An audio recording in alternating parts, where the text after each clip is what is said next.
Micron Waste is with me now. Alfred Wong, thanks for joining me. It's a pleasure to be here again. Alfred, we've talked about Micron Waste before, and you mentioned that you had done a deal with Aurora Cannabis, and you sold them a cannabis Micron Waste processor. Now you've delivered it.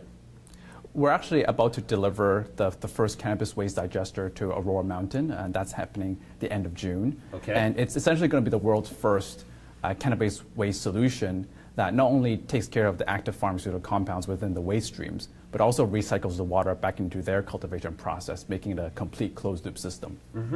Okay, so the benefits superficially are somewhat obvious. Less water consumption for the producer implies that there'll be less of a resource hit on the water supply. In California, that's obviously got tremendous implications. And then I guess, what are the other benefits? Like, why would a cannabis producer care about processing their waste through your device? Well, you could kind of think of it from a corporate social responsibility angle. Many of the licensed producers out there are really focused on their branding and to be able to think in the interest of public safety and environmental protection of how to mitigate the concerns of potential THC or CBD being discharged into the environment or to neighbors or to other facilities in the area. Okay, so then besides we don't want fish getting high as a result of being downstream from a marijuana plant, the savings in water, how significant is it? Right now, we don't have the numbers yet, according to our calculations, and we will have to know once we optimize and calibrate the system when we have it at Aurora Mountain. But coming from where our calculations have come into, we're looking to save about at least a third of the water resources that's used. Okay, so that could be substantial, especially again in California. So apart from cannabis, what other applications for this machine would there be? Well, it's interesting that you asked because when we first started the company, our focus was on food waste. We took a slight detour because of the cannabis legalization. We saw it as an opportune time for us to grab onto it. The thing is, because cannabis cultivators, they're well capitalized, and there's been a tremendous amount of interest from LPs in Canada and south of the border to use our technology. And so we kind of saw it as a strategic move for us to use the revenues from the cannabis industry to help us with the massive scale-up required for industrial food waste processing. And we're at the time where we now have a machine ready to go to Aurora Mountain and to really establish that collaboration with Aurora to be able to help us with the scale-up. Okay, so in the food waste industry, like I go to the supermarket and I see them taking, literally boxes and boxes of lettuce and vegetables off the shelf once they've reached a certain best before date. So what happens to that stuff currently? Well, that stuff currently, depending on different jurisdictions, ultimately could end up in compost facilities, end up in biogas facilities, or worst of all, end up in landfills. What we're trying to do is we're trying to establish a cost savings for our clients, where an on-site processing system which will eliminate the cost of logistics, to be able to treat the organic waste on-site and to have the effluent treated to a point where it can be safely discharged down the stream. How much does a machine cost?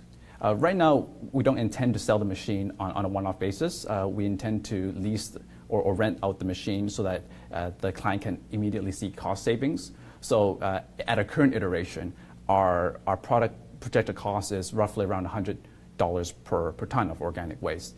It's a good number. It's not what we want to say as a ballpark number. Now, just to put that into perspective, a multinational hotel chain in Key West, Florida, has an organic waste processing cost of around $1,300 per ton.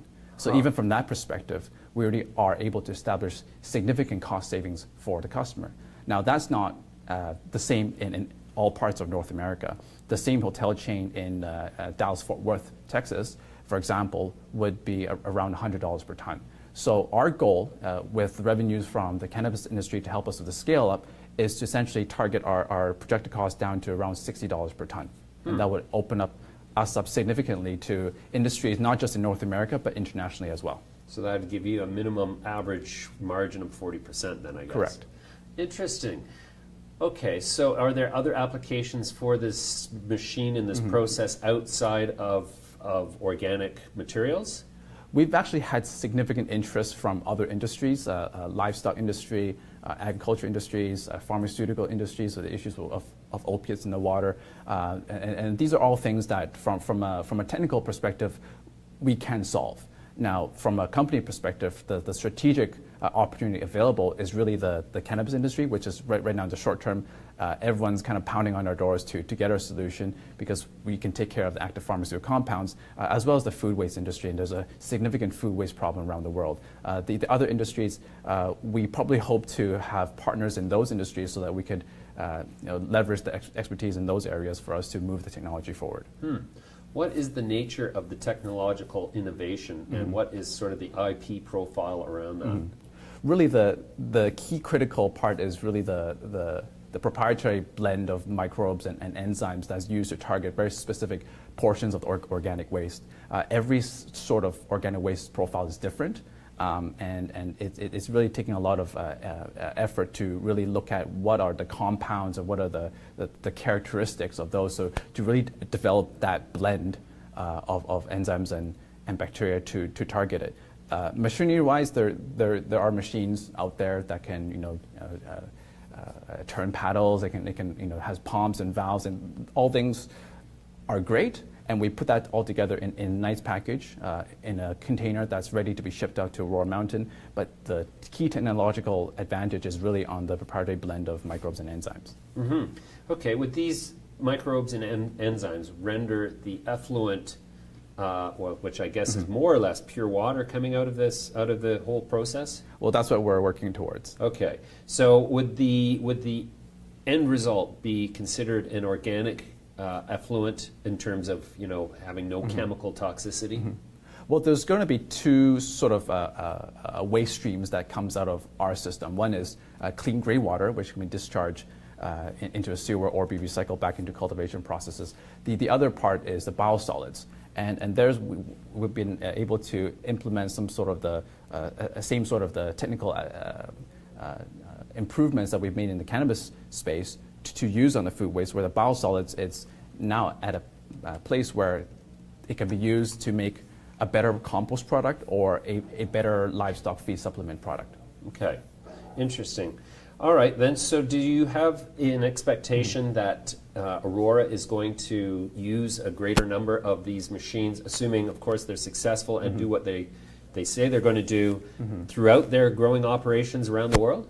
That's correct. So we're working on the collaboration where once we prove out technology at Aurora Mountain, then we're going to install more units at Aurora Sky and other facilities that Aurora has and Aurora and its partners have.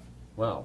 Okay. Well, this is really interesting, and I see that we're looking at the stock chart right now that you're starting to get uptake in the investor side, and so we're certainly very interested in what you've accomplished so far, Alfred. And so we wish you the best of luck, and we're going to keep following. We'll have you back in due course. Thank you very much for joining me today. Thank you. It's a pleasure to be here.